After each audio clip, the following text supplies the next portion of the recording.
Hello students, Rajesh sir edu point में आप सभी का स्वागत है।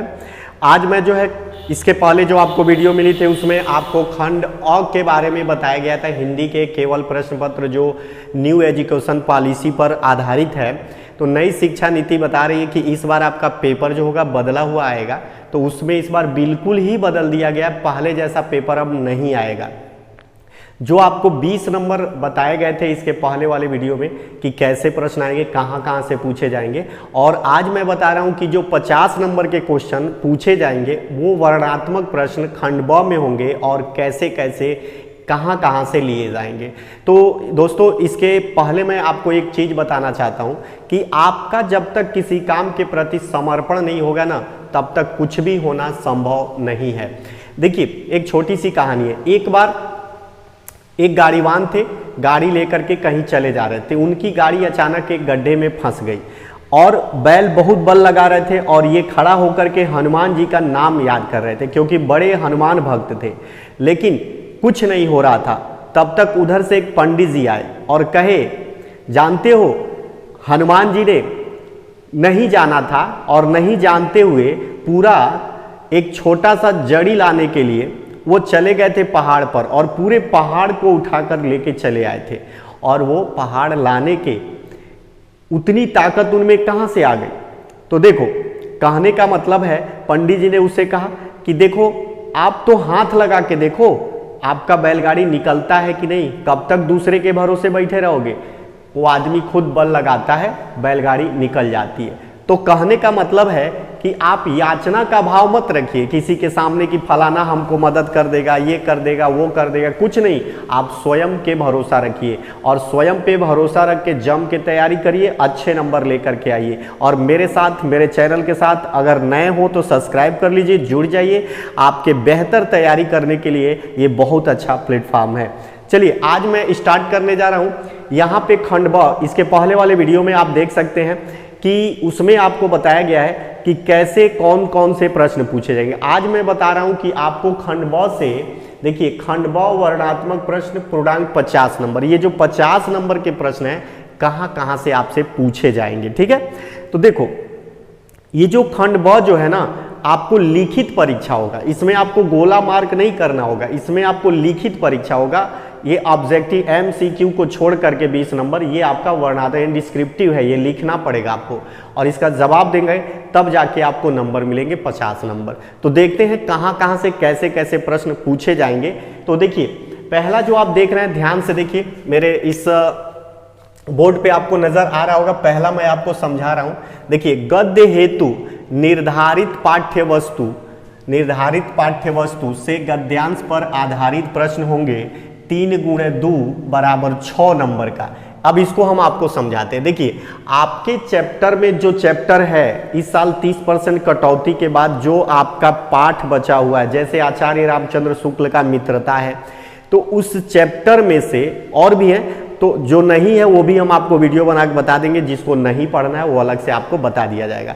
लेकिन आज समझिए, जो आप में चैप्टर है उसी में से गद्यांश समझते हैं ना, उसमें से आपका पैसेज यानी गद्यांश आ जाएगा। उसके नीचे आपको 3 प्रश्न दिए जाएंगे। 3 प्रश्न, ये पहले भी आता था।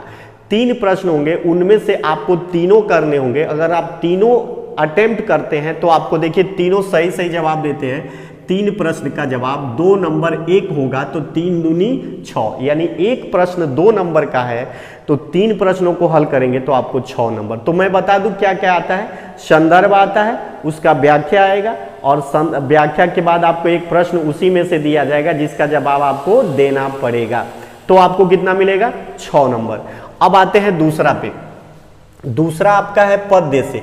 ठीक उसी तरह से पद्य हेतु निर्धारित पाठ्य वस्तु से पद्यांश पर आधारित प्रश्न 3 × 2 = 6, यानी ठीक उसी तरह से आपसे पूछा जाएगा ये प्रश्न।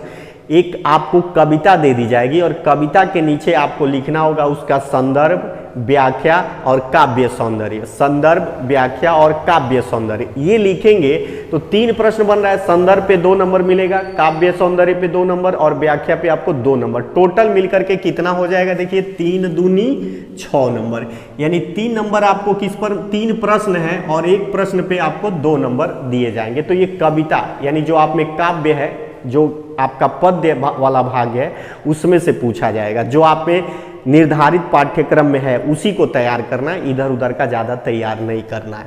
अब देखिए आते हैं हम तीसरे नंबर पे। तो तीसरा कह रहा है संस्कृत गद्यांश का संदर्भ सहित हिंदी में अनुवाद कीजिए। तो याद रखिए आप में एक संस्कृत अनुभाग है, संस्कृत वाला अनुभाग है। तो संस्कृत वाले अनुभाग से आपको क्या करना है, एक गद्यांश दिया जाएगा और उस गद्यांश को कहा जाएगा कि संदर्भ लिखिए, यानी पाठ और लेखक का नाम लिखना पड़ेगा। और साथ में ये पूछेगा कि ये व्याख्या यानी अनुवाद, इसका हिंदी में अनुवाद दिया होगा आपका किसमें, संस्कृत में, और आपको किसमें करना है अनुवाद, हिंदी में। तो आपको मिलेगा देखिए 3 नंबर, यानी 2 नंबर संदर्भ लिखेंगे उस पर मिलेगा और उसका हिंदी में अनुवाद करेंगे उस पर आपको मिलेगा 2 नंबर। ठीक, तो देखिए कितना हुआ, 3 और 2 5 नंबर, इस पर आपको मिल जाएंगे 5 नंबर। अब देखिए ठीक उसी तरह से, ये पहले व्यवस्था नहीं थी लेकिन अब फिर देखिए बना दिया। पहले दोनों में से कोई एक करना होता था, संस्कृत गद्यांश करिए या पद्यांश, आपको उतना ही नंबर मिलते थे, अथवा करके देता था। लेकिन अब बिल्कुल अलग हो गया, देखिए अब उसको अलग कर दिया, गद्यांश को संस्कृत वाला और पद्यांश को अलग कर दिया है। अब क्या करना है आपको कि अब संस्कृत पद्यांश का संदर्भ सहित हिंदी अनुवाद कीजिए, यानी कि 2 नंबर आपको संदर्भ, यानी एक पाठ कौन सा है, एक श्लोक आएगा। गद्यांश यानी गद्यांश में तो जैसे वाराणसी पाठ है तो वाराणसी पाठ का आपका एक गद्यांश दिया जाएगा, उसमें से पूछा जाएगा कि संदर्भ लिखिए और उसका अनुवाद कर दीजिए हिंदी में। और अगर आपको पद्य पूछा जाएगा तो उसमें संस्कृत से पद्य का मतलब श्लोक आएगा, श्लोक, और श्लोक में क्या होगा कि आप श्लोक का संदर्भ लिखना है और उसका हिंदी में अनुवाद कर देना है। तो ये अलग से अब बन गया, ये पहले नहीं था, ये नया बदलाव हुआ है। तो अब आपको इसका संदर्भ और आपका इसका हिंदी में अनुवाद करना पड़ेगा। तो संदर्भ के लिए आपको 2 नंबर मिलेगा और अनुवाद के लिए आपको 3 नंबर मिलेगा, टोटल आपका हो जाएगा 5 नंबर। तो ये आप समझ गए होंगे। अब देखिए 5वां क्या कह रहा है, निर्धारित खंड काव्य से कथानक, चरित्र चित्रण एवं तथ्य आधारित प्रश्न 3 नंबर के। तो मैं आपको इसको बता दूं, आप में पूरे अलग अलग जिलों में कई जगह कई मंडल में, जैसे मंडल वाइज है, जिला वाइज भी है, अलग अलग खंड काव्य है निर्धारित किए गए। तो उसके लिए मैं अलग से आपको एक वीडियो बना करके बता दूंगा कि आपके जिले में, हर पूरे उत्तर प्रदेश के लिए मैं बताऊंगा कि किस जिले में कौन सा खंड काव्य पढ़ना है बच्चे को और लिखना है, उसी में से पूछा वैसे सब जाता है, लेकिन आपको अपने जिले का जो खंड काव्य होगा वही पढ़ना होगा, दूसरा नहीं। इसके लिए अलग से एक वीडियो आपके पास जाएगी। अगर मेरे चैनल पे नए हैं तो सब्सक्राइब कर लीजिएगा और नोटिफिकेशन मिलता रहेगा, जो आपके काम का होगा वो आप पढ़ते रहेंगे, तैयारी होती रहेगी। तो अलग से वीडियो जाएगी और आप जान जाएंगे कि आपके जिले में कौन सा खंड काव्य है। तो अलग से इस समय बताना संभव नहीं है क्योंकि बहुत ज़्यादा है। आपको पता है उत्तर प्रदेश में 75 जिले हैं, तो सबको अलग अलग एक साथ कैसे बता सकते हैं और इतना ही छोटे वीडियो में। चलिए देखते हैं अगला। ये आपका देखिए हो गया 6वां, ये आएगा आपका 3 नंबर का, पहले बता दिए, लेकिन 6वां देखते हैं। निर्धारित गद्य खंड के पाठ्य वस्तु से संबंधित लेखकों का जीवन परिचय एवं उनकी रचना, प्रमुख रचना का नाम लिखिए। देखिए अब यहाँ पे बदलाव ये हुआ है इस प्रश्न में, पहले ये आता था सिर्फ 3 नंबर का, 2 नंबर का जीवन परिचय, एक रचना का नाम लिख दीजिए तो आपका मिल जाता था कितना, 3 नंबर। अब क्या करना है, इसको देखिए अब बन गया ये 5 नंबर का, ध्यान से देखिए 5 नंबर हो गया है। अब कैसे, अब आप जो लिखेंगे ये कहाँ से आता है, जो गद्यांश आप पढ़ेंगे ना उसमें जैसे रामचंद्र शुक्ल हैं, जयशंकर प्रसाद हैं, राजेंद्र प्रसाद हैं, इन्होंने क्या लिखा है, गद्य लिखा है। तो उस गद्य में से आपके पूछा जाएगा कि या तो राजेंद्र प्रसाद पूछे जाएंगे, जयशंकर प्रसाद पूछे जाएंगे या आचार्य रामचंद्र शुक्ल पूछे जाएंगे। पूछा जाएगा इनमें से किसी एक का जीवन परिचय दीजिए और उनकी एक प्रमुख रचना का नाम लिखिए। तो आपके सामने ऑप्शन होगा, 2 या 3 लोग दिए जाएंगे, उसमें से किसी एक का ही लिखना होगा।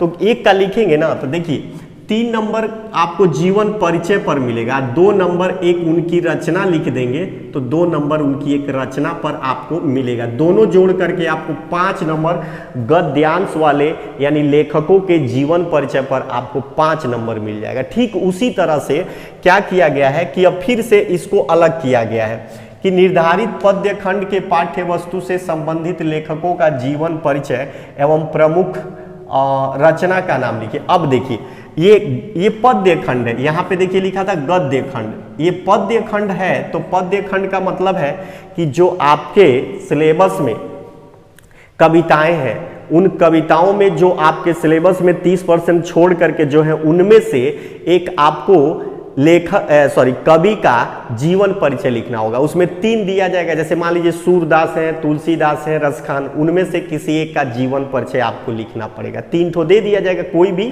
जो आपके सिलेबस में है, और आपको एक लिखना पड़ेगा। और उनमें भी आपको अगर उनके जीवन परिचय लिखेंगे तो आपको मिलेगा, देखिए 3 नंबर, जीवन परिचय पे 3 नंबर मिलेगा आपको। और अगर उनकी एक रचना का नाम लिख देंगे तो उस पर आपको 2 नंबर मिलेगा। तो इस पे टोटल हुआ आपका 5 नंबर। तो इस तरह से ये भी 5 नंबर का अलग से, पहले ये भी 3 नंबर का आता था और ये भी वाला, यानी 6वां का क 3 नंबर और 6वां का ख भी 3 नंबर का आता था, 6 नंबर। अब देखिए दोनों मिला के कितना हो गया वेट, 10 नंबर, दोनों नंबर 10 नंबर के हो गए।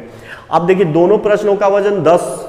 अब क्या करना है, 7वां, संस्कृत खंड के पाठ्य पुस्तक से कंठस्थ एक श्लोक जो प्रश्न पत्र में ना आया हो।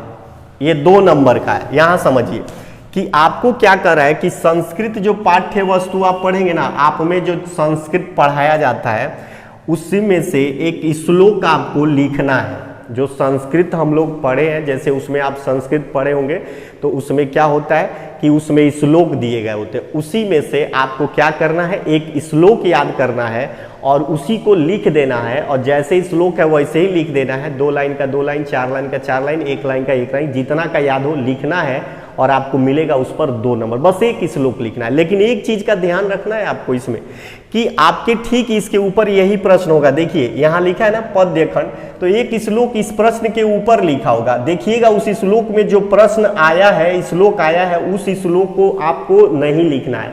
हो सकता है कि जो इसमें पूछ दिया हो, 6 का क में खंड में पूछ दिया हो जो श्लोक, और उसी को आप यहाँ याद कर लिए हो और उसी में लिख दें, तब आपका नंबर गया, 2 नंबर गया।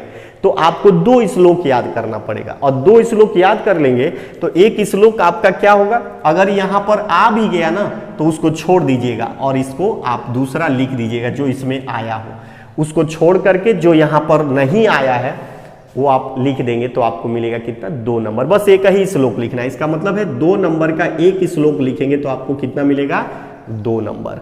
अब आते हैं, देखिए संस्कृत खंड के पाठ्य पुस्तक पर आधारित प्रश्नों में से किन्हीं 2 प्रश्नों का संस्कृत में उत्तर दीजिए। अब समझिए, पहले भी ये आता था, कोई नया नहीं है, ये पहले भी आता था। तो आपको क्या करना है कि हर संस्कृत के हर चैप्टर में से प्रश्न बनता है और उस प्रश्न का उत्तर भी होता है। तो हम प्रश्न भी याद करेंगे और उत्तर भी याद करेंगे। मैं आपको खुद तैयार करा दूंगा, आपको घबराने की जरूरत नहीं है। और ज़्यादा से ज़्यादा 20 याद कराऊंगा और आपका उसने में से 2 लड़ जाएगा। अब देखिए इसमें से क्या करना होगा आपको कि 4 प्रश्न पूछे जाएंगे संस्कृत में, और जवाब भी संस्कृत में देना है, नहीं कि हिंदी में लिख दीजिएगा, संस्कृत में देना है। तो आपको क्या करना होगा, संस्कृत के जवाब देंगे, यानी 4 प्रश्न होंगे उसी संस्कृत वाले अनुभाग से, तो आप जवाब देंगे तो उसमें से आपको मिलेगा कितना, 2 नंबर। यानी कि एक प्रश्न होगा 2 नंबर का, तो दोनों प्रश्न मिलकर के कितने हो जाएंगे आपके, 4 नंबर। यानी कि 4 में से किसी 2 का जवाब देंगे तो आपको मिलेगा 4 नंबर। ठीक है, तो वो आपको अलग से तैयारी करा दी जाएगी। अब देखिए ये तो हो गया। अब 9वां देखिए क्या हुआ है, पहले निबंध रचना आता था सिर्फ 6 नंबर का, अब निबंध रचना देखिए बढ़ करके कितना हो गया है, 9 नंबर का। यानी कि अब आपको क्या करना होगा कि जो निबंध लिखेंगे, अंतिम प्रश्न होगा निबंध, उसमें आपको 4 ऑप्शन दिए जाएंगे, 4 ठो ऑप्शन।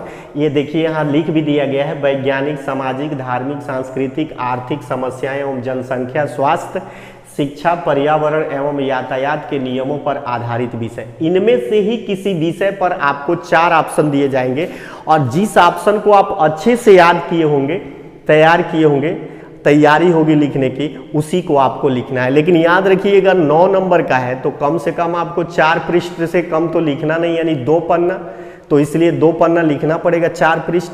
तो याद रखिएगा 4 से ज़्यादा हो जाए, कम ना हो, तो इसको तो तैयार करना पड़ेगा ना। तो इस तरह से देखिए आपके जोड़ करके देखिए टोटल 50 नंबर हो जाएंगे। ये आपके जो 9 क्वेश्चन है जोड़ करके देखिए तो टोटल 50 नंबर हो जाएंगे। आप लोग ठीक से इसे देख लीजिए, अपने कॉपी पर नोट कर लीजिए और ये नोट करके और फिर मैं एक एक प्रश्न की तैयारी आपको कराऊंगा और आप एक एक प्रश्न अपने कॉपी पे नोट करते जाइएगा और तैयारी करते जाइएगा और आपका 100% मैं गारंटी देता हूं, अगर आप ठीक से पढ़ लिए मेरे नोट्स को, बहुत पतला नोट्स बनाना होगा और आपका 100% लड़ेगा और जाके लिख दीजिएगा, ठीक है।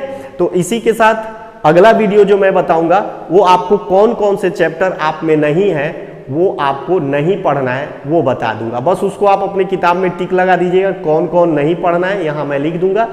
और उसके बाद आपको मैं बताऊंगा कि आप में कौन सा खंड काव्य अगले वीडियो में, यानी कि आपका जो तीसरा यानी चौथा वीडियो जो आएगा उसमें आपका खंड काव्य है, कौन जिले का कौन सा खंड काव्य पढ़ना है और किसको किस जिले में नहीं पढ़ना है, ठीक है।